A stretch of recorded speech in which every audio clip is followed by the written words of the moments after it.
السلام عليكم ورحمة الله وبركاته. ازيكم يا حبايبي، عاملين ايه؟ بإذن الله تعالى هنتعرف ازاي ان انا اعرف ابني على الحروف ويكون مدركها تماما.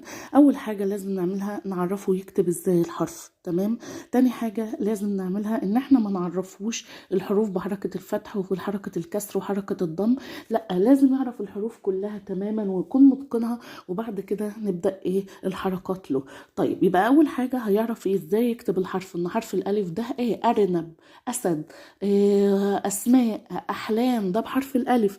طيب بعد ما نعرفه ازاي يكتبه هنجيب له كلمات ونقول له ايه؟ طلع منها حرف الالف. تمام، ماشي. هل ان انا اعرفه الالف في اول الكلمه والالف في نص الكلمه والالف في اخر الكلمه؟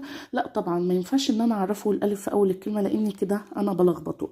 تمام، ماشي. عندنا هنا كمان تمرين بيقول له وصل حرف الالف. يوصل هل عشان يبقى ممكن حرف الالف، هل ده حرف الالف ولا هل ده حرف الالف؟ يبقى عارف